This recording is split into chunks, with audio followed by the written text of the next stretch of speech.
Wes Austin is back. Dude, thanks so much for coming back on the show, man. How you been? Good, good. Thank you for having me. Yeah, excited. Well, you're welcome, and it's weird. It's a perfect day to have you, and then also it's not. And I'm gonna tell you why. One, it's a perfect day because I woke up this morning for some reason just kind of in a funk. I don't know what it was. I'm like, what am I doing? A lot of this just some, just different things with content creation and that sort of thing.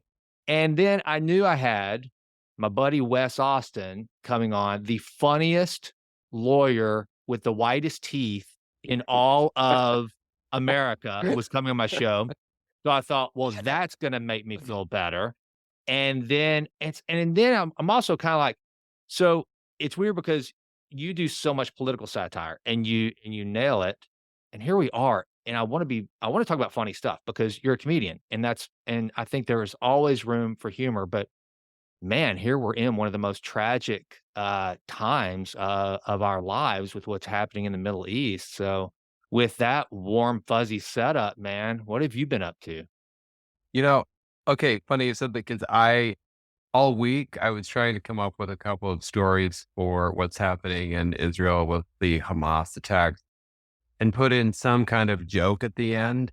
And holy crap, that was tough. I finally did, and I don't know if it will, I hope it at least will make people kind of smile about one of the things that was said. But it was hard because the whole thing was such a terrible story. So, but I thought, okay, that's my thing. No, I have to at least try to have some kind of humorous take on something that was said or done about it. So, but it's more of on that one, it's more of probably a sarcastic burn, I'm hoping. But anyway, those were tough. Those are really tough. I'm like, oh, crap. But I felt like if I didn't talk about the news that at all, people would think, well, what? Are you not watching the news? That's all people are talking about. How can you not? But man, that was a tough one. That was a tough one. Yeah, it puts you in a tough position because if you're like back in the day, and like we've talked about, I mean, a lot of your humor, I think, would fit very well for a more conservative take on The Daily Show. And, Jon Stewart, back when he was doing it, especially, I think Stephen Colbert and the other guys, it kind of maybe not so much, but Jon Stewart, he he walked this fine line of he got to be a newsman whenever he needed to be considered a newsman and a comedian when it was convenient to be a comedian, and that's been the Yeah. case for that type of satire on the left forever. It's like, oh no, well, if you're offended, no, I was just being a comedian, or if it's all of a sudden a comedian talking about monetary policy, then no, I'm serious. This is real. It's just I get to pick and choose. And so I think, he had the luxury of being able to, okay, I can be somber, cold start, serious, but kind of get away with almost anything. Whereas, yeah, I think that I mean, it could be, it just be trickier for you, I would think. And so let's just do this though. Okay. We know that's horrible and our hearts go out to the people of Israel for sure. And this is just a tragedy beyond anything I've seen in my lifetime, save for 9/11. Um, Mhm. but like, let's just kind of chronicle some of the just buffoonery that has happened in Washington, D.C. that you have commented on up to this point, and kind of what have been some of your favorite stories of this year that have kind of just, you've thought to yourself, that's just too rich to not comment on. I mean, like what are some of your favorites? Okay. Um, Man, let me think for a minute. I mean, there's been so many of President Biden where he just, yeah, all of his gaffes. To me, they're just gold. I'm like, oh, good. Is President Biden going to speak again? It's the best because it's just the gift that keeps on giving.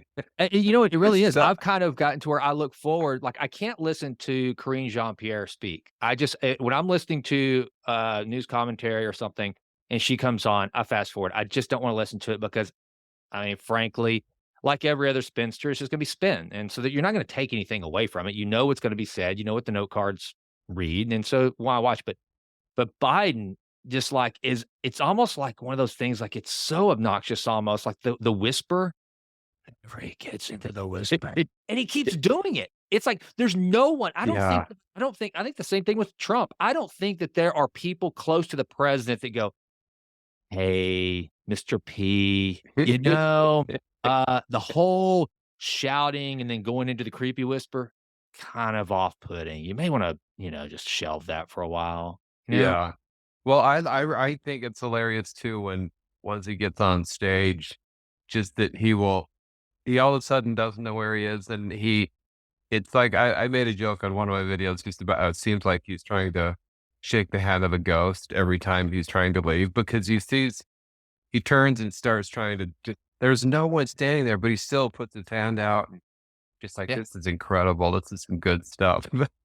It I it don't know if never you saw that they got him, they have like a three-step operation don't fall down for him now where they're putting tennis shoes on him and, as if yeah, the shoes were the things that were making him fall down. eh I think the proprioceptive maintenance maneuvers or some crap that I've never heard of before, and I thought, "Oh, this is good." well, and then they've got the secret little escape hatch that he's going up into Air Force One. There's like a little staircase, I guess he walks through. It's kinda like now he can do like the Goodfellas backdoor restaurant entrance, into Air Force One. You know that scene in Goodfellas where they're skipping the line, but it almost takes them longer to get in because they weave and wind all through the kitchen and everything.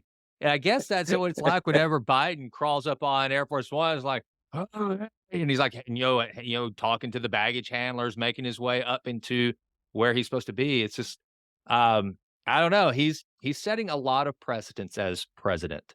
Yeah. I thought the Menendez story was kind of funny too. He was recently indicted, Senator Mhm. Menendez, for alleged bribery and other mischief. And I thought, as he denied it, but I'm like, dude, they found gold freaking bars in your closet. You had money. It was like an episode of Breaking Bad. You've got like cash. Wasn't it sewn into his jacket or Yep. something? And like, Yep. Yep. that's not normal. I mean, it's normal if you're Al Capone or Walter White. It's not normal for Mr. Senator guy. What if but he's like, "Not didn't do it." And I thought, "Holy, this is incredible." And he got to I think this is the second time it happened, which in the first one, was it a hung jury or something? So it somehow just went away. And then I thought, "Oh boy, if he gets away with this again, this is incredible." I mean, Well, there was a Congressman Jefferson, I think, in Louisiana back in the '90s that almost the same thing happened. They found a bunch of cash, in his freezer. And it brought him down. I mean, they realized he was taking bribes, and I can't remember his okay. first name. His last name was Jefferson. I can't believe I haven't even thought about that until now, talking about Menendez. And then, of course, Menendez, he had the little, I think the first thing was he was going down to some Latin American country, right? And, maybe there was some accusations of prostitution or something like that. I mean, he's had trouble for Okay. years. Yeah. It's and the thing is like, eh, there's so much corruption back there. Like, whenever we, the people, are seeing senators with $50 million, or like, I mean, they have their estates all over the place, and you're thinking, wait, you've been in public service for what, 50 years, Yep. making this kind of a salary, and you're a cajillionaire?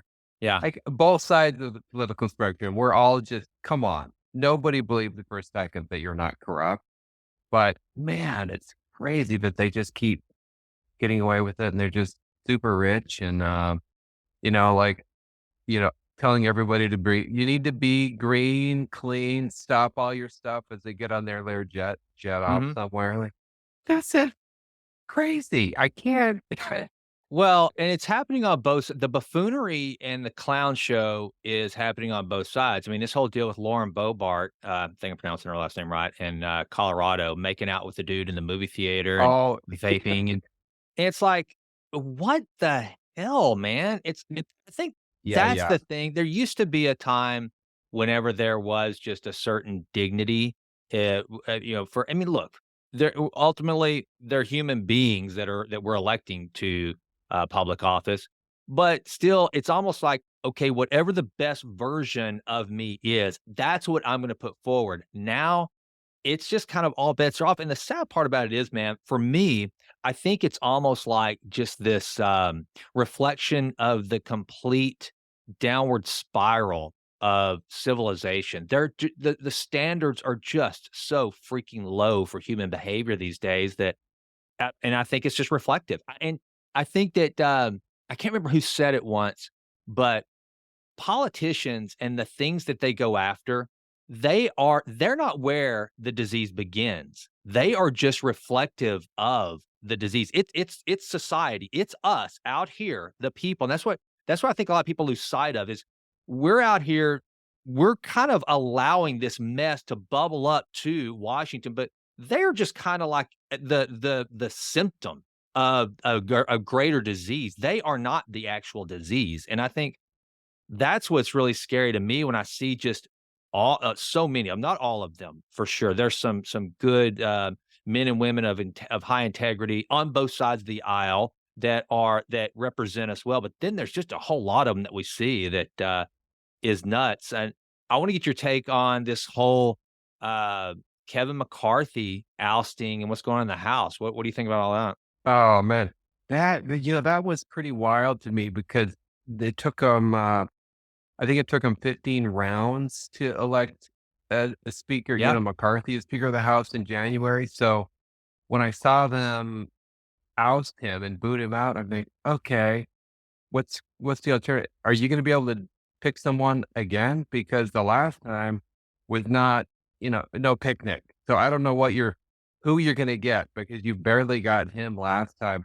I just like, well, I freaking hope you guys know what you're doing because I think you might be shooting yourselves in the foot and looking like idiots because, oh man, I was just frustrated because I am conservative. So I'm like, I want to look like we're organized. We can just, we can all get together and accomplish stuff instead of turn into infighting. But I think what the latest I read was it Scalise where the House Republicans said, "Okay, we're going to nominate him."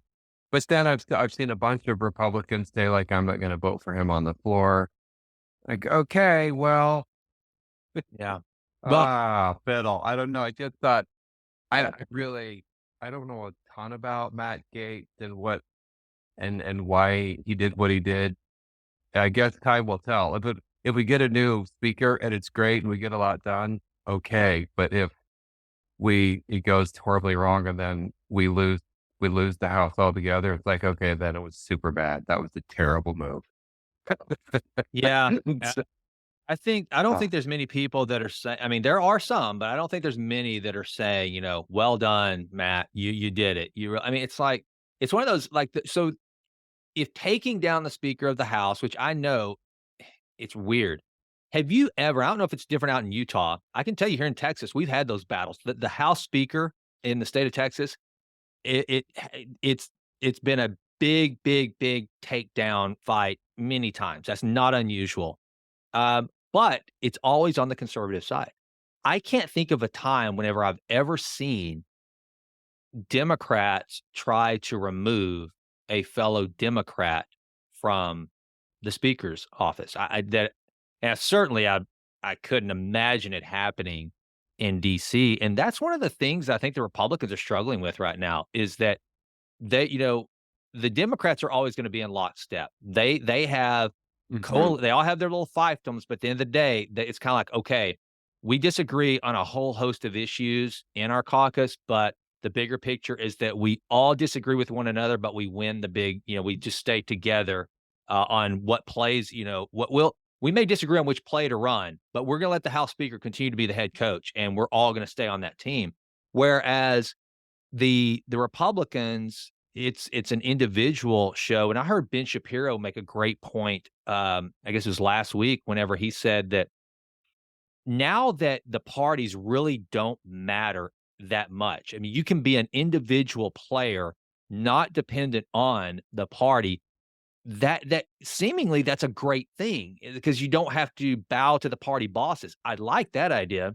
But then on the other hand, now you've got just these rogue players that can go out there, get a giant mailing list, a big social media following, and kind of just go rogue and do what they want, continue to get reelected because as long as they're popular and doing the right things in their district, and it can kind of just crumble the whole thing. So I'm really kind of torn on that whole idea of the lone wolves versus the team, because you'll hear as many people say, well, you need in politics is a team sport, you need to be a team player, and then you'll have that exact same person get just hammered by somebody like, Matt Gaetz that says, "No, that just means that you're a compromiser and you're a squish, and you need to be able to stand up." So, it's just bizarre. I don't see how you herd those cats with any efficiency, personally, but I don't know. I think Yeah, I know. you've got a lot more comedy coming, my friend. Oh, man. But what you said was right on because I have seen, like, the Democrats are much better at just, "'Kay, we're all on the same side. We're gonna vote lockstep." Everybody the party people have said, "We're doing this," and then, holy crap, they all just do what they're told. And then on the Republican side, yeah, it's like there's a lot more individualistic kind of arguing and like, well, guess what? We don't like this, so we're not going to vote for it. Man, that it gets to be really tough because when you actually got both sides going for different things, the divided side is always going to lose. Yeah. So, and I don't, but I can see the benefits in people having their own thoughts and let's try to do the right thing instead of just do what the deep state wants us to do. But dang, I don't know if we just keep losing, we're not going to get that. It's tough. It's gonna. I mean, we could have that temporary speaker. I don't even know that guy's name. I think, but we could have him for a while. I guess if we can't pick a new speaker, maybe he'll be in for some period of time. McHenry? Is his last name McHenry? Oh, maybe that's right. Yeah. It's some it's some, like, old school founding fathers type last name, I think it's McHenry. So, Yeah. well, I tell you one of the things that's been kind of interesting though, is that the the leadership, starting with Biden, has been so clownish that there has been some comedians that are now willing to come out and poke fun. What have been some of have you noticed some of those moments that you can think of where people are like, "Oh, wow, look at that. That's something you didn't hear, year 1 of the Biden administration." Yeah, well, I've seen, I listened to the podcast with David Spade and Dana Carvey, Excellent. and yeah, don't you love that? It's Yep. such a good, fly on the wall, I think it is, Mhm. and I've heard Dana Carvey on there do a number of Biden impressions, Yeah. which years ago, I mean, what, maybe even 1 year ago, like, nobody would even touch Biden. He would just that was something that comedians, no one would I think, there was one comedian who started doing it kind of early, and I just forgot the guy's name, but slowly I've seen more people. I think, Frank Caliendo just came to Wise Guys, and I didn't go to his show, but the guys that were there said that he did Biden, and it was hilarious. I think he also did Trump, so I think he did both, but he did Biden, whereas, for the longest time, it was everybody makes fun of Trump nonstop. What about Biden? Nope, nope, don't say a word. It's mom's the word. And I actually don't ever watch the late night guys. I can't.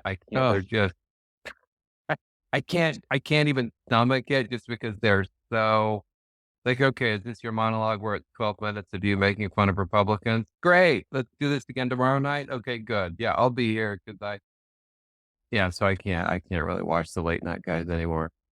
I'm with you, and it's kind of a shame to me that the best impersonation that Dana Carvey ever did of Biden was not on Saturday Night Live. Yeah, that kinda tells you where we are because you couldn't have a repeat like, with when Baldwin and here's the thing, the Ba Al Alec Baldwin is such a hard one for me because I'm gonna tell you, as a human being, that guy seems to have some real issues, and I don't think he'd be a lot of fun to be around. I really don't. Um, but That's the I nicest way to put it. right? Anyway, just I mean, but the dude I freaking love every Alec Baldwin. If it okay, so there's certain actors and actresses whenever I'm flipping through Netflix or Prime, and if I see that Jennifer Lopez in a movie, I'm not gonna watch that. I'd rather go, pretend I'm digging a hole to China in my backyard than watch a movie with Jennifer Lopez. But but whenever Alec Baldwin's in it, it might be monkeys escape from Alcatraz, just some weird random low budget, but starring Alec Baldwin, we're gonna get those monkeys. If that happens, then I'm like, "Okay, I'm gonna watch it," just because I think and the best part about it is it can be a dramatic movie or a hilarious movie, and that dude is so funny, like, I still love him in Along Came Polly, I always say if I ever meet Alec Baldwin, I'm not gonna go up to him and go, "Mr. Baldwin, I'm just such a big fan. I think you're" because he would just probably punch me in the face or tell me to get away from me or just look at me like I'm spit. But I do think I might if I were really feeling bold that day, I'd smack him on the ass and say, "Good things." Yeah, but going from Along Came Polly. I just love all of his little dude's hilarious. All of that lead up to say his repeat, appearances on SNL doing Trump were funny. Now, it got a little stale because they did it for so freaking long, but that was Yeah. okay, and I think conservatives were like, "Yeah, that's funny." But for some reason, on the other side, you would never have a recurring character, like, you would never have Dana Carvey coming on in a guest appearance doing Biden every freaking week, even though it would be funny, and the Democrats just wouldn't be able to laugh at it, I think, the way that conservatives not there weren't a lot of that I know, I mean, it's anecdotal, it's my perspective. I don't think there were a lot of conservatives that were just like, "Oh my gosh, how dare Alec Baldwin, make fun of Trump." I'm like, "No, the dude is hilarious." I mean, I see more conservatives make fun of Trump than anybody. Yeah, yeah, and I think mostly conservatives probably were laughing, thinking, "This is super funny." Yeah. He's doing a super funny impression, and they have a sense of humor about it, but yeah, you're right, like, especially 'cause I mean, with Biden and Kamala, oh my word, there's just like that is a gold mine. That should have been like they should have had, you know how we had the Dana Carvey to George Bush. Just Mhm. it's like you guys should have had the dedicated people just crushing it on Biden and Kamala, but I don't even know if they probably maybe randomly did it. I've never seen anything where SNL tried to do something with them. And I don't know if it's because SNL is terrible or because they never did it. But anyway, there's just such gold mine there, and the fact that Oh, they didn't, you know, I mean, I just like, yeah, it sure seems to be very one sided on where they want to try to find their humor. Which I've had some people they'll message me and they'll say, and sometimes they'll pull me aside in person. I think you're funny, but why don't you ever make fun of, conservatives or Republicans? And I say, that job is being covered by all of Hollywood, yeah. every late night talk show. Are you insane? No. Like, yeah, when we've got a ton of people doing what I'm doing, then I'll think maybe I'll do both sides. But right now, I swear to you, there's one of me. Okay. So you've got Colbert, Seth Meyer, Jimmy Kimmel, all of the Hollywood writers, all of the Hollywood screen like direct. Are you kidding? What? Anyway, I get a little frustrated and animated. We're like, why don't you start making fun of Republicans? Are you kidding? Do you not have enough people doing that right now? Are you nuts? Yeah, it's like Babe Ruth, whenever he'd say, "Where do you try to hit the ball?" I say, "I hit it where they ain't. I hit it with a fence." It's like and that's where you're playing. You're in a space where there's nobody there. Yeah. And so yeah, and that's another thing too that's bizarre watching and look, this happens on both sides, but just as kind of a general observer of political theater, watching the willful denial by our fellow Americans of what's going on, and one of my favorite and most perplexing personalities that I find myself watching these days is Bill Maher. And Bill Maher can have it so right one day and then so wrong the next. He's definitely there's something I think personal with him about Trump. And I don't know what it is, but I was watching an episode with, it was just a clip from Real Time with Mary Catherine Ham. She was on discussing the Steele dossier and everything that had happened there, and how, and it was with Sam Harris, which, wow, what a fall from whatever pedestal Sam Harris is Yeah. on. Just Wow. Yeah. and I could talk about that for a little while, because that's a great example of the willful denial and just the whole not adding up. But so she's literally sitting there making the case of who funded the Steele dossier, what it was about, the whole Russia collusion, the 4 years of investigations, the independent reporting that was done, um, and and yet and nothing, and yet you could tell Bill Maher and Sam Harris, they couldn't just say, if they just would have said, "You know what? Exactly right. Both sides. Yep. They both did it, and there was some willful denial on both sides, and what we should do is just look at these 2 equally. That's what we should always do, is be able to know that no matter who's in office, Republican or Democrat, if we think that they're compromised by a foreign state, then let's investigate it to the fullest and make sure that everybody's on the up and up, and just treat them fairly." How and that, but then by the same token, I will say this is where Bill Maher gets it right. He will say, if one of the Trump kids had behaved like Hunter Biden, it would have been game over. We would never hear anything else. And so it's so weird, but like, but I think Sam Harris, going back to that for a little bit, that one was really telling. And here's the thing, I once talked to a guy, he was an attorney, and he was on he's on the far left. And I know he didn't mean it, nor does Sam Harris, it's just a blind spot.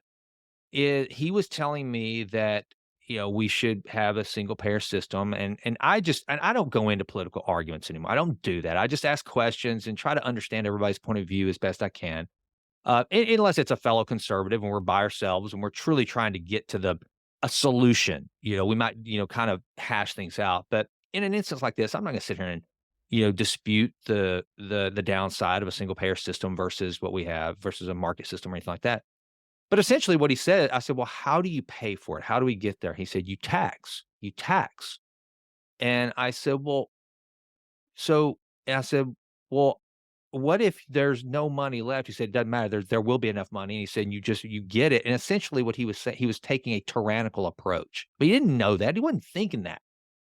And now let's take that same mindset to like a Sam Harris, who essentially said, "I don't care what we're not hearing. I don't care if there's censorship. I don't care what's happening, as long as we keep Donald Trump from being president by any means necessary." That's what he was basically saying. Yeah. And that was the scary thing. That I was like, and unfortunately, guys like Sam Harris, I think, who, and this is not coming from a Sam Harris hater. I've been listening to Sam Harris since the first time I heard him on Tim Ferriss's podcast, probably nearly a decade ago. I used to be a subscriber to the Waking Up app.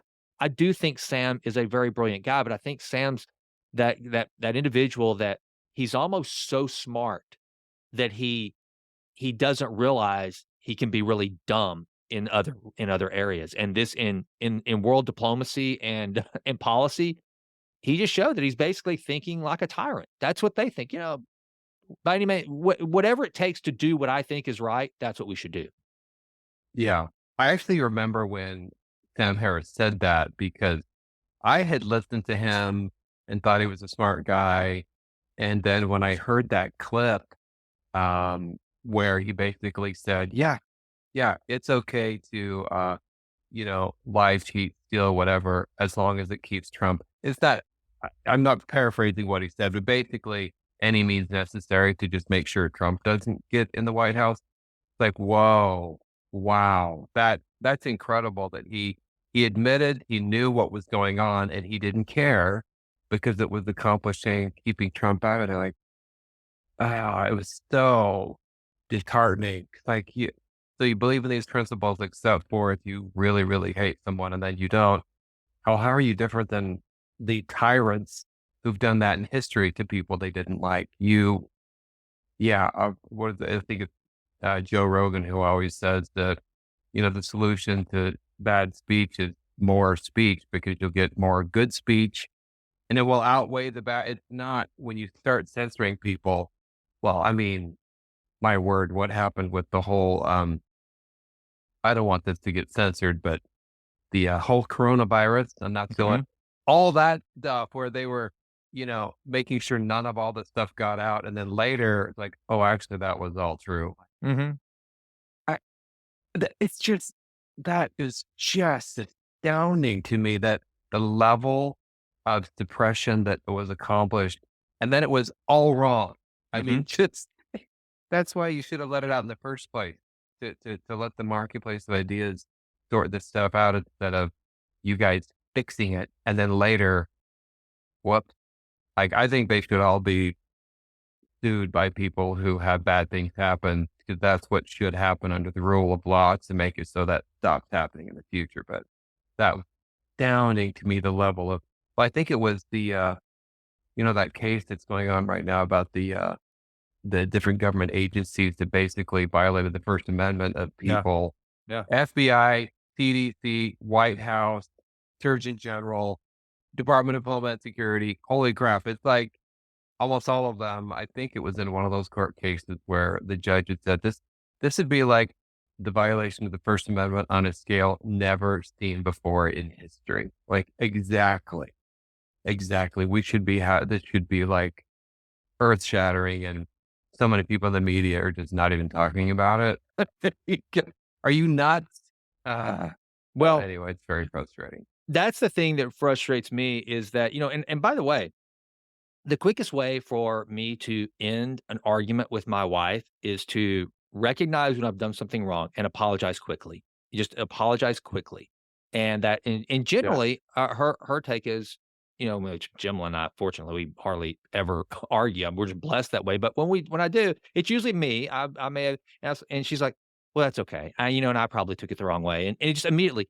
And that's what we never seem to get from the legacy media is, "You know what, folks? We wanna come to you and say, 'We got this one wrong, and we wanna correct the record, and we wanna get this right.'" It's just it ju they just keep plowing forward, plowing Mm. forward, plowing forward that no, and to this day, it's like you said, hopefully this doesn't get censored. I mean, the tech giants, if you say something that doesn't fit the narrative that they don't agree with, then you're out, you're done. We're just not gonna let you say anything that could lead others to believe something differently than we do.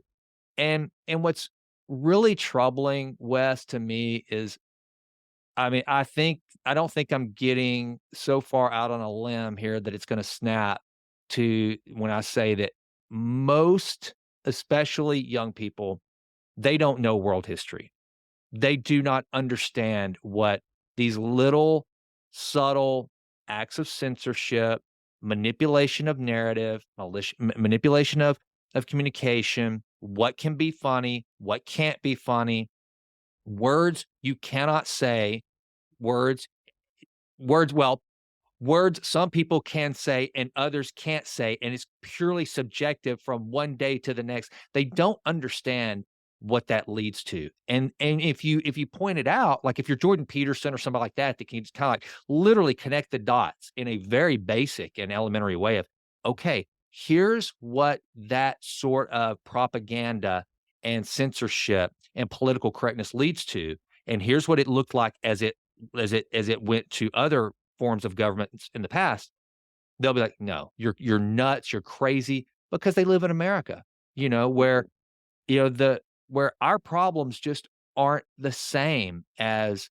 well, for example, there's probably no one that's gonna wake up in the United States of America today, in any corner of it, and go look in their nursery at a bed where their child once laid, and it's covered in blood, and their child is gone, and they'll never see them again. That probably won't happen in America. So, our problems in this country and so many of our fellow citizens, their view of morals and decency and just overall and just understanding history is so freaking clouded that that's what I think I don't live in fear, I don't get scared, and because come what may, if I die tomorrow, I'm good, I know where I'm headed, and I'm okay. But it is frustrating, just the lack of education of what's going on and how detrimental it can be to all of us. Yeah, well, and the one thing that bothers me too is just that the fact that so many people don't wanna teach what history really is anymore. No. Like, they just wanna lie about it, or they wanna lie about what happened, and I don't know, it's such a, uh, partisan world where you'll hear 2 news organizations reporting on the same event, and you would never guess they were the same event because they are they're covering it a completely different way. Like, this is screwing up everyone and nobody, like Russian disinformation, that whole thing about the Trump Russia collusion that has been proven to be a hoax. Oh my word. It's been proven to be a hoax. It was started by a Clinton lawyer with the FBI. That's known. Anybody who really, really is honest and intellectually honest, they'll say, yeah, that's a hoax. There's, like, people on, like, MSNBC, what, Rachel Maddow, Hillary Clinton, they'll still mention it, like, "Are you insane?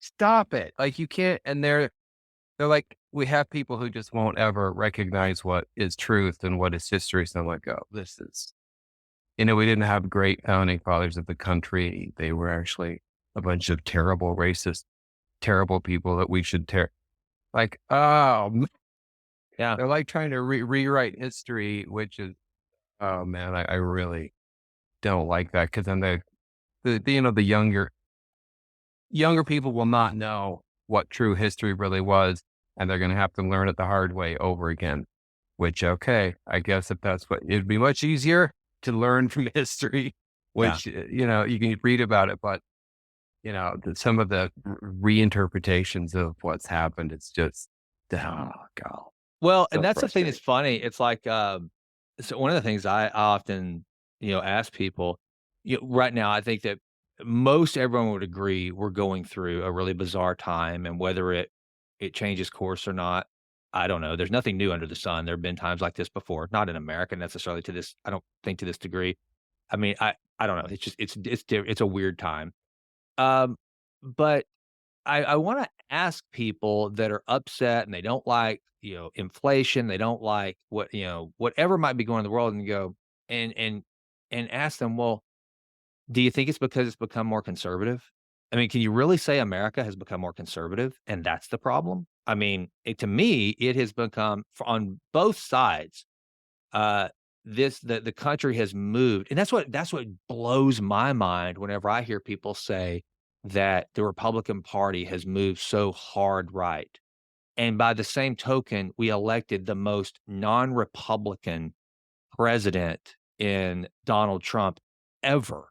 And so it's like, well, how can you say both that that the Republican Party has moved so far right and, now grant there's definitely those on the fringe that are hard right, but what influence do they really have? It's just I don't know, man. It's just it's weird. The whole "don't believe your lying eyes" thing that goes on right now, and it makes it to where you can't listen to anything, you can't trust anything, and, um, I don't know. That's why we need guys like you to try to give us something to laugh about through it all.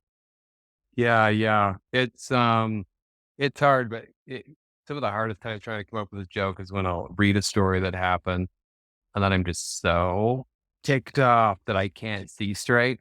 And then I have to just go to a different story and like, okay, I'm gonna have to read about something else because it's hard to be funny when I'm just so furious about something that I just want to throw stuff. Um, but then hopefully I can try to get myself to like, okay, I've got to try to get a chuckle out of this somehow. Right. Well, and you do. I think one of the things that was most telling here recently was the whole Oliver Anthony viral song that, the Oh yeah. rich men north of Richmond. I think that and it was so funny how the it automatically was labeled a conservative anthem, and it's like, "What? Why is what he s is I and if that's what you label conservative, that a guy that's yelling at at Washington DC how they don't care, they don't listen, and we're all just out here kinda wasting our lives while they get rich or whatever. Really? Well, then maybe you wanna join the chorus because that's something we should all be able to get behind is that we all need to, the just the everyday American needs to kinda be have more attention paid to them. I don't know. I thought that was kind of telling whenever they and it didn't last long. I will say that because I think there was so much blowback when they tried to do that that people like the Rolling Stone article that came out about it, and people were like, yeah, you're throwing punches in the wind there, Don Quixote. This is not a right wing thing. Yeah, 'cause didn't he come out and say, "Hey, Mhm. I'm not a conservative guy. I'm just singing about this." I don't know if it was on Rogan or but I think it I was remember Rogan. hearing pretty soon after that where it's like he was laughing about how people are saying it was a conservative because it wasn't. He just Yeah. was oh man, but his stuff was so good. Man, I uh I watched the Rogan that he was on and they also played I think another one of his songs and wow, that Yeah. guy Yeah. so talented. Plus he seemed like a pretty nice guy. I mean, just from the interview, I don't know him well, but just from the I think he actually read a Bible verse to Yep. Joe on the show, which I've never I don't know if that's happened. Maybe that's happened before, but I was like, wow. And then I think even Joe was like, that was a really profound was it from Psalms? I don't Yeah. It was remember. I Anyway. think it was a psalm that he read. And the cool thing is, or rather the not so cool thing about that is that's the world we live in right now is where everyone has to wear a label. It's like I've gotta be able to tag you as something in order to even listen to know whether I'm going to listen to you, like you, hate you, despise you, cancel you. And I think that's really a shame, that, like, they wanted to put a label on him. What are we dealing with here? What is this guy? Because and that shows you too in this very headline, um, kinda society we live in, people don't read down. It's weird. We'll listen to a 3-hour podcast of Joe Rogan, but we won't read more than 30 seconds, and so therefore, I need a label, otherwise I gotta get to know you for real, and I don't wanna do that. And that's I think that's the bigger problem is that, like, I don't wanna look into who Oliver Anthony really is. I don't want it to do that. I just tell me media, tell me what label to throw on him so I can know whether I should hate him or not. And that's basically it. And I think that's the shame of it. Yeah, yeah. It's like I need to get my marching orders from whoever I look up to, and then I'll decide if I like him or hate him. Like, can't you just listen to the music and decide if you like it or hate it? Like, well, no, I need to see what AOC thinks. And then, okay, good. Cause she's the one to listen to. Okay, good job. Yeah, yeah, that's a tough one. And then I don't know. I think that the good or bad news, because sometimes it can take a while, reality always smacks everybody in the face. And I think you're seeing that, and that's one of the things that's bizarre about the world we live in. Okay, so like right now, you see Eric Adams in New York, which Jimlin and I love New York City. We have a daughter that's working in Manhattan. We're there all the time. Love the city. We've watched the changes and haven't been happy about some of them, but yet we still go and love the city. And Eric Adams, who was so pro sanctuary city, we're always going to have open arms and open hearts and all this stuff, now is saying that these open borders are gonna destroy well, they're not open because Karine Jean-Pierre says they're not open. So that I don't so they're not open. I don't know what Eric Adams is talking about. But he's saying now that it's gonna destroy New York and all this, and people will complain, people will shout, people will yell, but mark my words, Wesley Austin, he will be reelected every single time he runs for office, and that's what's bizarre. If you wear the right label, if you're on the right team, we really don't care about what you do and your policies, how they impact. We just want to know what you tell us you think. If you tell us the right things you think and believe, you got us. Even if we don't like what we, I mean, it's happening out in California. I mean, Gavin Newsom, if that guy becomes president one day, that dude leaves a wake of destruction everywhere he goes. Is that not just That bad? is just it blows my mind. Like California is such a steaming pile of garbage. And Gavin Newsom, okay, he's got to be a big problem. And the fact that he's one of the people being considered as the next generation of who's going to be president.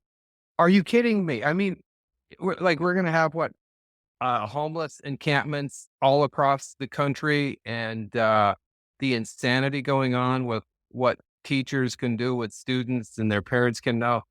How can anyone that is so scary to me because that guy is a I mean, I'm sorry, but just look at him. He's like, He's obviously, he really wants to be cast in some part on a, network TV show where he can be I mean, come on. I can't he's so bad.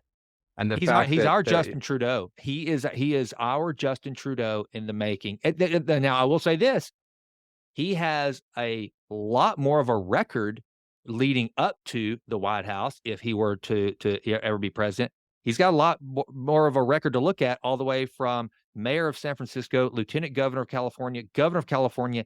Everything that every office he's ever held has the California or the local area has gotten worse. And yet, it doesn't matter. He says the right thing.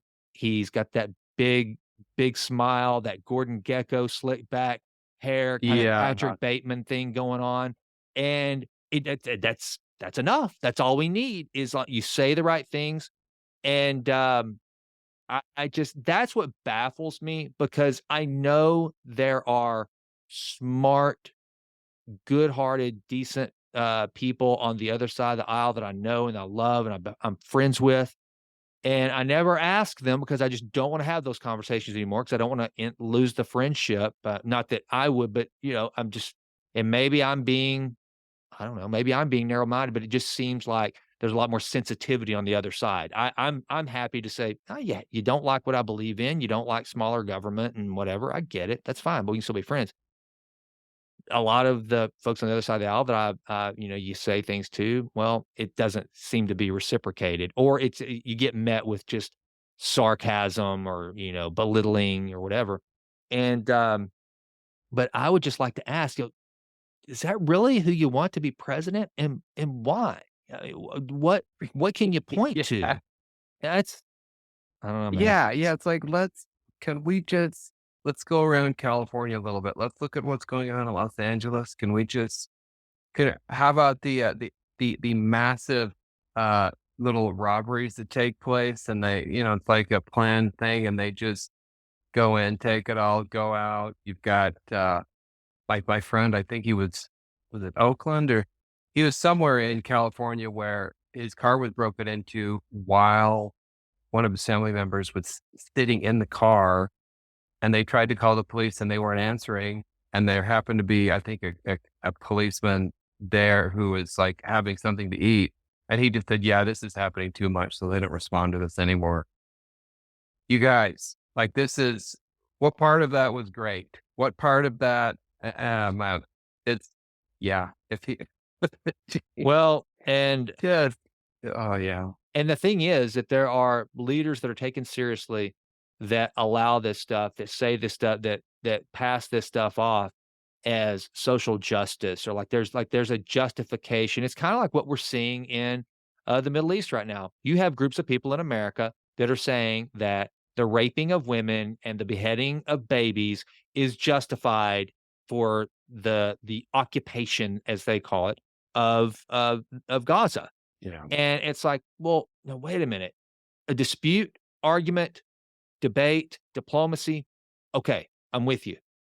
But when you resort to completely throwing the rule of law out, just being able to ransack a Walmart or a Walgreens, or you're beheading people. No, there are limits to justice. There's the and that's what's really scary right now. It's like if you're on one side of an issue, it's almost like all bets are off.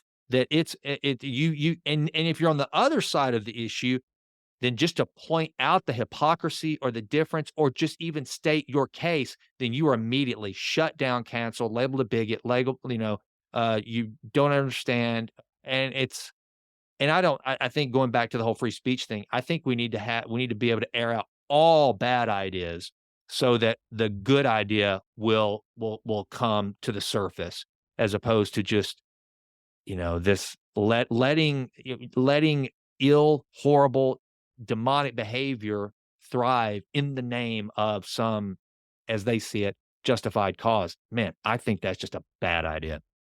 Yeah, well, I don't know how they're gonna get that back where where people, in certain areas now where people are used to being able to just, we can go in, we can Mhm. steal stuff. They're not going to do anything.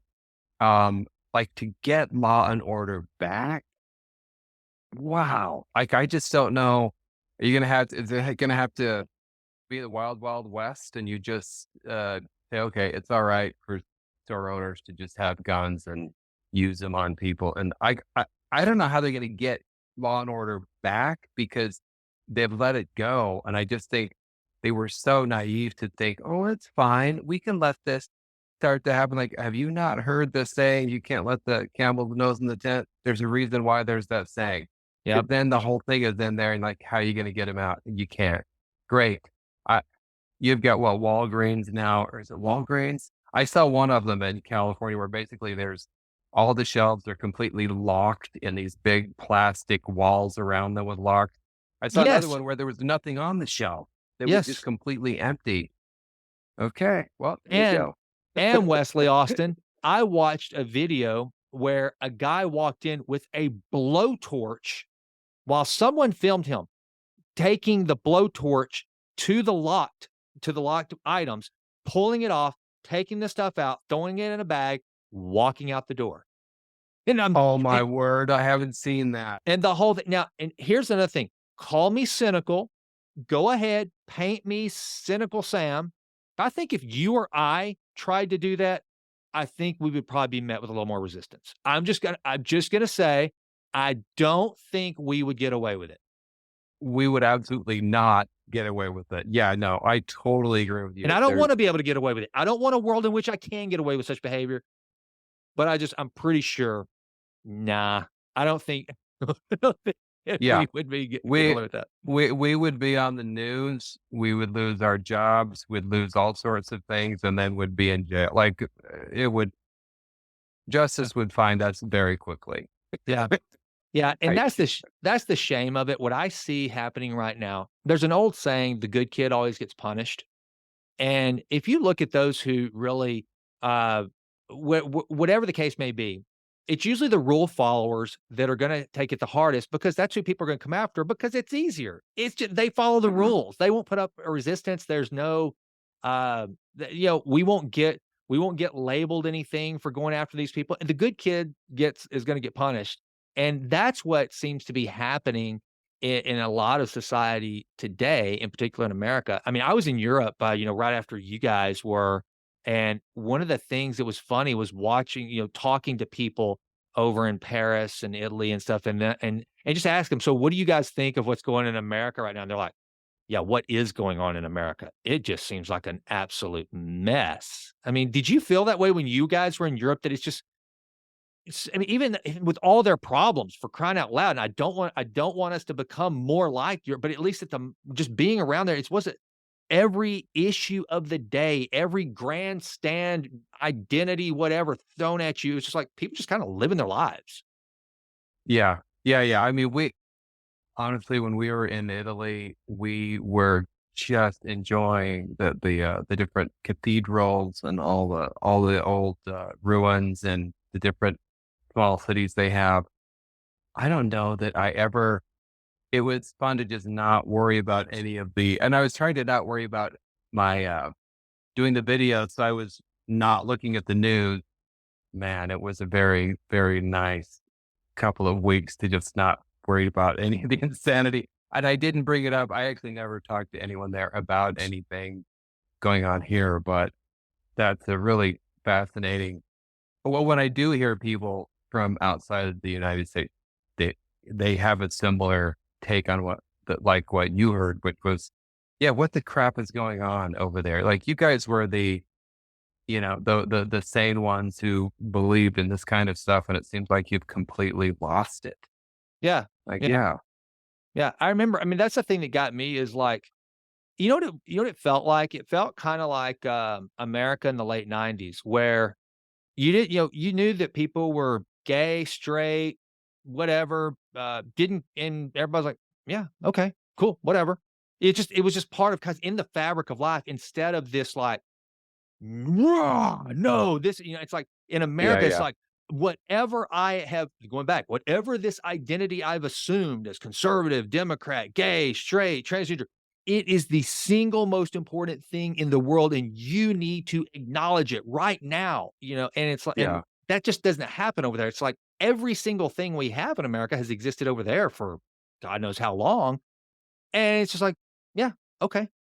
And I think that was I think that's what's so weird about right now is like whatever your whatever you're passionate about, whatever your thing is, man, everybody needs to think it's important, and that just causes balkanization, and, I don't know, man, I just there's it's bizarre, but that's one of the things I got. It just seemed more calm, just like everybody was just being who they were, and you might see something kinda, odd or whatever, but you didn't care. That it wasn't like being, counterculture, which today the counterculture is the culture, but if it wasn't doing it just for the hell of it to just try to make a statement, it's just it's people being themselves. I don't know. I really that's one of the biggest takeaways I took from Europe that kinda surprised me. Yeah. Yeah, you mentioned, back in the '90s when, yeah, you had all these different kinds of things, but it wasn't in everybody's face all the time, and they weren't trying to change all of society to, gear yourself towards 0.002% of the population. It I've kind of missed that so much that a lot of the a lot of the stuff I watch on Netflix or any of these streaming, I'll go back and watch stuff from the '80s or Same, '90s because same. it gets rid of all this woke crap that I can't stand.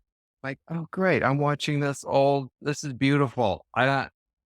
Yeah, no. It's yeah, and when I do try to watch a new show or new movie, I most of the time turn it off within 5 minutes because I go, "Okay, they've already announced the 3 woke issues that they really want me to believe and like, I'm done.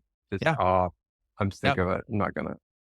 No, I'm the exact same way. Jimlin and I, and it's hard. Like I have probably watched.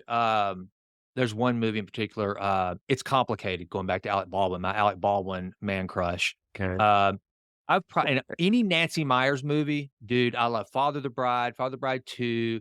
All The Intern, all of Nancy Myers movies. They are just like warm goodness going down into your tummy. I just love her movies. And it's the same thing. And almost I have to fight getting sad watching an old movie knowing that, there was no it was just we were very there was defined terms. I mean, you could literally look at a movie and go, "Oh, that's a dude, that's a girl, and that's their role or whatever, and no big deal." Um, and now it's like I'm on edge with every movie. I'm like, "Okay, what are you gonna try to beat me over the head with?" And the thing that Yeah. Hollywood doesn't understand is that it was those movies, it was the shows like I mean, for crying out loud, and granted, in his personal life, I get it that things changed, but in the '80s, Bill Cosby, a black man, was titled America's Dad, okay? That was in the '80s. Yeah. Will and Grace, pretty sure their ratings were pretty strong, that it's not like that all of a sudden that all of these things with racial issues and sex and everything, like, were just now breaking through. I mean, no, that was just that's what we all grew up and it was like whenever I go to Walmart, there's gonna be gay people there, there's going to be transgender people there most likely, there's gonna be all different kinds, but guess what? They're not walking around with a bullhorn saying, "Attention shoppers, I am a man. I am" No, they're just gonna be shopping, and we're all gonna be together, and it's society, and Yeah. that's the way entertainment used to be. It would just be a story and it would be reflected. There'd be all kinds of people in it, and you're just like, "Oh, cool. No, who cares?" They can't do that now. And look what they do with the new Snow White at Disney. I mean, it's Oh, what the hell? Why do that? Why do that? And I don't know. yeah, yeah. And Disney, my word, they can't learn their free they can't learn their lesson. Like, they just keep doing it over and over again. I just did a video recently, probably gonna post within the next week or so about how they've decided they're going to remake Bambi Oh, because, the remake of Snow White went so well and the remake of Little Mermaid went so well. I mean, do you guys not have writers? Can you not just write an original story Mm-mm. once? No. Like within the last, you can't do it now. Are you kidding? So yeah, apparently we're gonna get a remake of Bambi because we need to come on. It was about a deer in the forest. Like what? Yeah. You was there something in that you need to fix? I Yeah. don't. Come on. I don't know if this one the I can't even imagine the kind of weird stuff they're gonna work into this one, but I think Disney just keeps taking, and I go, "You guys, well, pull your heads out." I don't think ask just pull some random person off the street of any town in the US and say, "Hey, what's Disney's done wrong?" And they're probably gonna nail it. I Yep. don't know why the people in the boardroom well, I do know why. They all voted for Gavin Newsom, and they're just super, super on that woke train. So Yeah. that's Yeah, I agree, and that's the thing. They're on a mission, and it's not to make money, it's not for the shareholders. In fact, they frown upon that, but they can only do that in a capitalistic society. They can only because Disney does have such an incredible, legacy, and it's a money-making mhm, machine, and so they're able to get away with it for a while, but there will come a time where, okay, yeah, you actually have to put out something that most people want to see, and, and that's and I don't know how long they can run like they're running right now, but it's like the whole all of Hollywood. I mean, look what people did with Top Gun. Look how many people just loved and it was like, "Oh my gosh." And I was that was the first movie I went to the theater to see, mhm. oh gosh, Wes, in so many years, and it was so fun. It was so cool just to not be preached to, just watch, Yeah, cool characters do cool things, and it was an escape, of just like, "Wow, this is cool," and just it reminded me, but, like, all they can do there's and I think there's just fewer and fewer talented humans, I think, because people just are so, again, interested in the wrong things that apparently there aren't very many good writers because why can't you come up with your own, like, to your point, why redo Bambi? Come up with a new story. And subtly, if you want it to have some underlying message, I mean, you can trace pretty much every story back to Homer's Odyssey anyway. So start there and create your own your own story, create your own hero's journey, whatever you want to do. But why mess up that amazing intellectual property that has been around? It's art, and I don't know, it's gonna be weird. I guess our great-great-grandkids will live through the era where they start destroying all of this art, I don't know. It's, which I wish I could be there for that because I don't think art is the key anymore. I don't think entertainment is the key. I think it's all about, propaganda and preaching, and that's just not entertaining. Instructional videos are yeah, generally not all that entertaining. yeah, yeah, and I swear you can sniff it out, like, you can tell when there's a show, TV show, movie, and they've got this agenda behind it. I swear you can just feel it, you can smell Yeah, it, and you you hate know. it. And when somebody's got like, an authentic story and they're just trying to tell you a story without any agenda, you're like, "Hey, this actually seems I like this." Well, that's why. You're not Mhm. having somebody artificially put, "We need to put a line in here about, people who don't do what they're told, about this," or, "We need to put a line in here about anybody who thinks that having kids is a good idea because we don't want them to believe that. That would be bad." It's just like You know what, Wes? Okay, I tell you what has blown my mind. Now, this is not a morally sound TV show of any kind. Don't and Jim and I hardly ever watch any sort of TV. But when we can find one show that we like, then we'll go for it. Like White Lotus, that got our attention. That was pretty good. And then to your point earlier, there's nothing new out that we want to see. And so she's like, "Well, what about Sex in the City?" Which, old traditional Jason Wright, that was a show that I was like back in the late 90s, like I would never watch Sex in the City.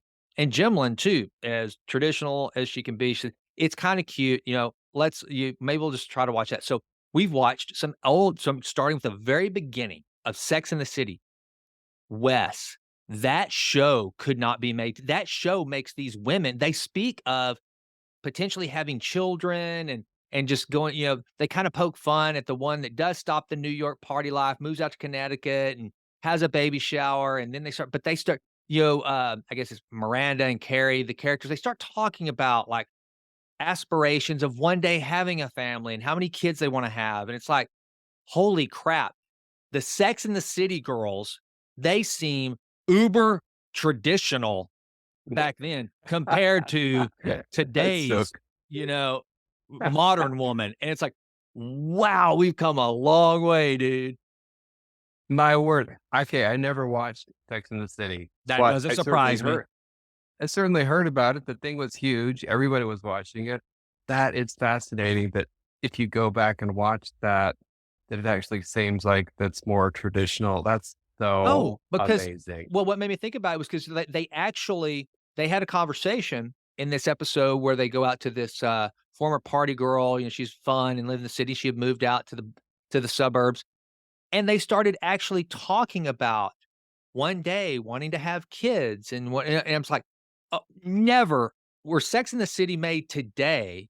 There's no way they would be putting anything positive about a group of professional, independent women also wanting to get married and have children and even aspiring toward a family because that might no, that would be feeding into the patriarchy. And so it just it fascinates me, and they cover some really funny topics, but as old as that was, same thing. You've got everything from professional single women crushing it. You've got gays, you've got just the city life, but it's all just it's depictive of the fabric of New York and kind of what's going on, not some artificially contrived picture of Yeah. okay, let's get out our calculators and make sure we've got the right percentage of this character and this character. It was just a reflection that realistically included all of these different types of people, and so it worked so much better. I think that if Hollywood just would just now, if they wanna go back and copy some of that, like, maybe we don't have to try to pretend like gay people don't really exist, and so the people in the South that watch this show, they need to know that there are gay people in America, so here it is. Instead of go, "No, we know, we don't care," and yeah, awesome. The Birdcage was a kick-ass movie. Loved it. Loved Nathan Lane, Yeah, Robin yeah. Williams were amazing. Don't care. Entertaining. Just do that. Write a good story. It's entertaining. We love it. We'll buy tickets to it, but don't try to do it just for your don't make it contrived. I think that's what just bugs me. Yeah. Yeah, yeah. Man, you've made it so now I'm wondering if I need to actually try Sex in the City.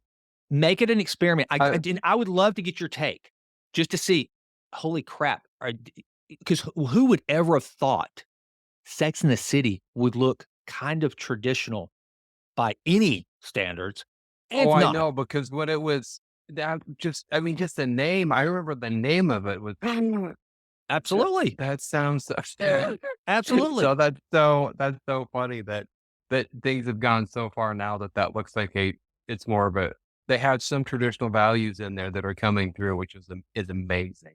Yeah. Yeah. Well, and even like the reality, like even some of the edgier stuff they talk about, it's things that we know. What made the show work from my perspective is that they brought out the real things that women talk about and that they do and sexually and they were able it was real stuff and that and I think it's why Seinfeld worked, right? Seinfeld brought out things we all notice, but it's only that's what you comedians do. Yeah. Everybody sees the stuff happening, but when you guys point it out, that's whenever we go, "That's so true." We can all relate to it. That's funny. That's what Sex and the City was doing.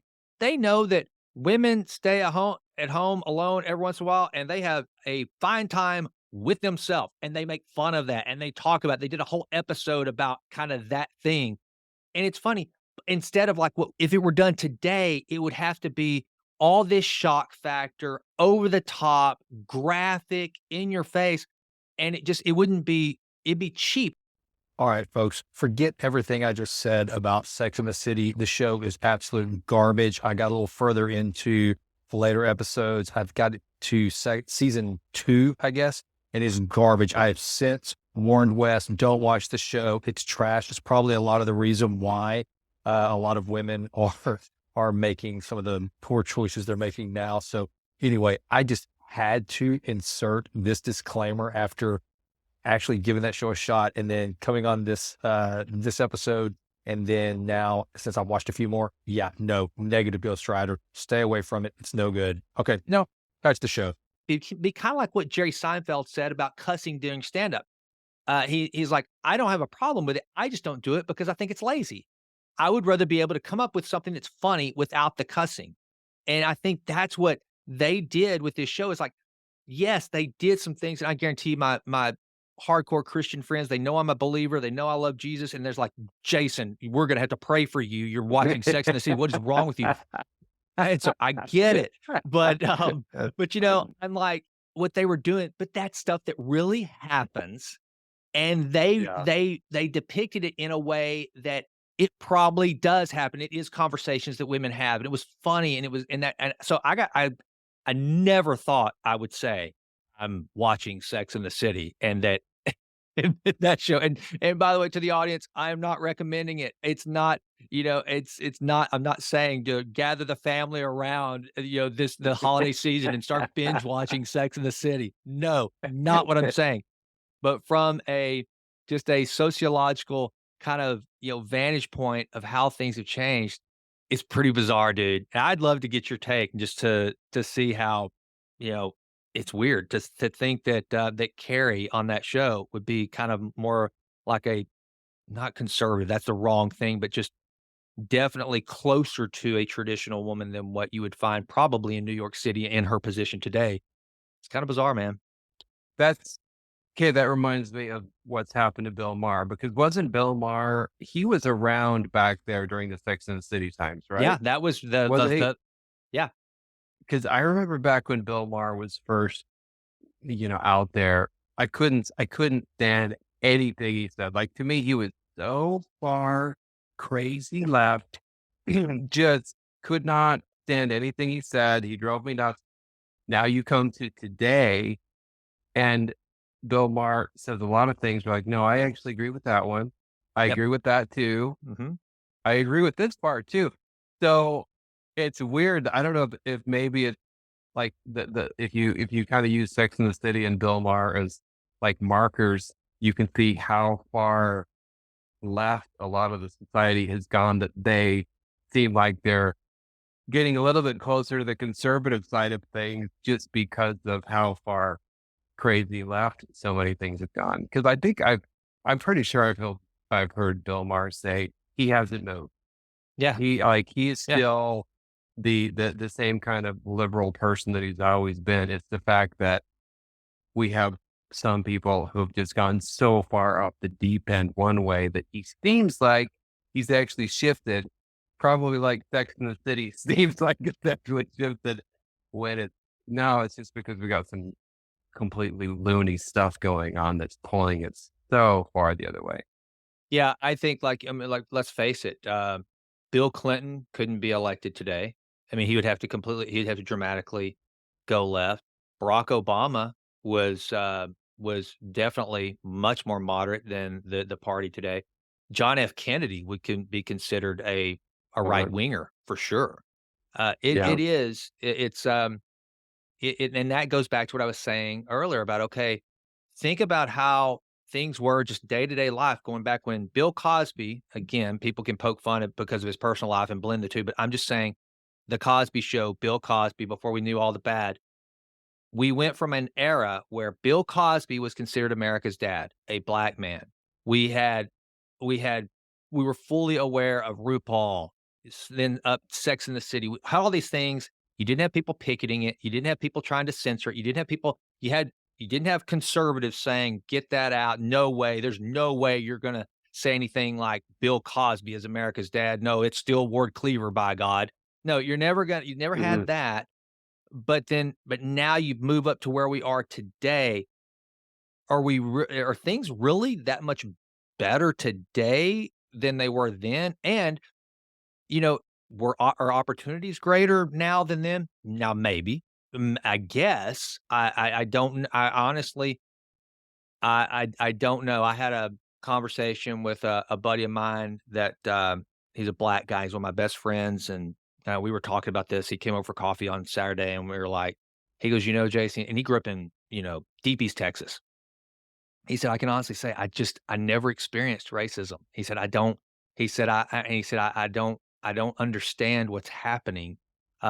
He said, "I don't understand why everyone is so angry at each other." He said, "I just never experienced it." And granted, that's anecdotal. I get it. But I guess my point is, it seems like whenever we were the late 90s, early 2000s, it just doesn't seem like that things were as bad as what we're led to believe today. I mean, we're led to believe that today things are worse than ever, and I don't know. I think there's some folks that, and I told Harvey, I said, I think your great grandparents would have said something far different, Harvey. That growing up, and he said they went through some things I can't even fathom, and it's heartbreaking. And so I'm glad that that's your story. Uh, but I don't know, man. I just think that you looking back on the late '90s and the difference between then and how kind of where we were up to a certain point, and then all of a sudden everything just went off the rails. And like you said about the whole crime sprees and Law& and Order, I don't know how you put that genie back in the bottle. I just don't know. I don't know how we have another New York Renaissance that was led by, good lord, he's a kind of a goofball now, but Rudy Giuliani, who put focus on law and order, and, Mhm. you know, that I don't know, man. I don't know. I think that there's people have found way too much currency in keeping things chaotic and divisive and angry and bad, and the people that, would say otherwise, it's gonna have to come from the left. I just believe that it's gonna have to come some powerful voice from the left, I think, is gonna have to speak up and say, "Enough. Enough. We let's yes, we can still stand for all the things that we've stood for, and we can have those debates against the right and the conservatives, but some of this just needs to stop." And but there's not many of them out there that'll do it because they know they'll get shouted down, I think. Mhm. Yeah. No, I would agree with you. I really I feel like, um, people are just so much more, race conscious. Everything has to do with race today, and I think in a bad way, because I swear in my perspective of things is, uh, those kind of racial relations are worse now than they were back in the '90s. I mean, like, I just know Absolutely. now every single thing you do, you go to get a job, you're gonna go to buy something, you go to talk to someone, everything in your head is like, "Uh-oh, was that wrong? Should I not have oh, I apologize, I didn't" everybody's thinking about it all the time, and it was not something that you were thinking about all the time, but you still were treating everybody normally. I mean, I just don't know, like you yeah, I think it's worse, and I think it's this when you have to factor in that kind of racial stuff to every single decision you make all day long, all the time, I just think that made it I like corporations and people pushing that, you've made it worse. Because now everybody, that's all they think about all the time, and is that what you wanted? That's You right. want them to not be thinking about it ever, just treating everybody just because they're nice people normally, and now everything factors in that when they're when, like, somebody, they were submitting scripts in Hollywood, which to me, I think, okay, well, you're submitting a script to someone. How that by definition, they're not going to be able to discriminate against you because it's a script that's written. How will they know? Like, apparently, you have to put like Mhm. your racial information on the cover page. Like, Mhm. yeah, you Yeah. you had a perfect situation where, by definition, they couldn't have been racist because they didn't know what race you were, and now you're like, well, we're going to tell them so that they can Yep. be racist against. Okay, good job. You guys have nailed it. Wow. Way to make Well, it way yeah, worse.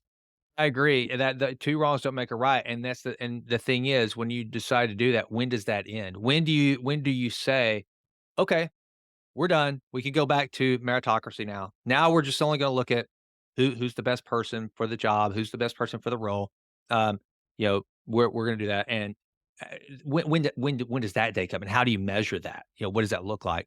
So, and one thing I want to leave you with too, though, that will never get old. And we're talking about looking at old stuff. One that still brings me great pleasure is The Office. The Office is still there. Yeah, I don't I as love long The Office. as long as we live in a world where I can go, season 1, episode 2 is so funny. I had just left corporate America, and I had moved to Tyler to buy my first business, and a buddy of mine, he had seen the first episode of The Office. He said, "You've gotta watch this show. It is the lot," and we worked together, and he said, "It is the life that we have lived. You've gotta check this out." And so I didn't see the first episode back then. The first episode I saw was episode 2, which was Diversity Day, and we had just taken a diversity class, Okay. and it was spot on. It was such a spot on satire of the course that we had gone through that I was like, "They've nailed it. This is genius." They really realized the idiocy of the modern workplace. And, I don't know, just some of the best characters. Michael Scott, I mean, Steve Carell's one of my favorite actors of all time, and, that show. So as long as we can always go back to The Office, which I'm amazed that they still let it be shown. I really am. I look for a day whenever that's why I think I've downloaded a couple of seasons. I need to get a couple more just to make sure that one day, maybe I'll make a fortune bootlegging, contraband copies of The Office, because it'll probably be, not suitable for public consumption at some point. Yeah, I'm so happy that they haven't tried to cancel that show because it is so good. That I also love Seinfeld. And I think both of those you couldn't make today, No. and I'm so happy that they still have those out there so that we can enjoy them because, oh yeah, they're so good. Yeah, they're good. I- All right, man. So what's coming up for you on your performances? How you do on the comedy? Where can people find you and Um, follow you? let's see. Still doing stand up. Kind of. I'm usually about every other weekend. I'll open somewhere. I don't have any headlining gigs now, but I'm hoping in the next 5 or 6 months to headline somewhere here in Utah. But definitely my YouTube channel is Wes Austin. I probably would point people there. And then also my Instagram at Wesley.Austin2. So you can check me out at both those places. And I highly encourage people to do that. That is, I guess I discovered you on, I think it was on Instagram that I actually discovered you, and now it's just such a nice little part of my feed whenever your latest video comes up. It's quick, it's intelligent, and again, you've observed something that every one of us are saying and thinking, and you do it in a real quick, deadpan, little dash of sarcasm in there, that way that just the formula works, man. It's great, and I highly recommend people check it out. Oh, thank you so much. Thank you so much for having me on your podcast, Jason. I appreciate it. Anytime, dude. I want you to come back, and I'm sorry that we kind of ended up kind of like grumpy old men today, but it just that's what are you gonna do? That's just the times we live in. Yeah, yeah. Sometimes you just have to vent and let it out, talk it out. That's right. Well, thanks for the therapy session today, Wes. Appreciate you, brother. You bet. Thank you. Thank you. Well, that does it for this episode of The Jason Wright Show. Thank you so much for listening. This has been a Texas Titan Media production. Fourth Wall did the music. And as always, thank you so much for listening. Please consider going out to jasonwrightnow.com and signing up for the Vitruvian letter. Also, please go out to iTunes. It takes like 30 seconds to just leave us a 5-star rating. It does wonders for the podcast. I would be so grateful. And with that, until we meet again, go crush it and endeavor to improve always in all ways. I'm out.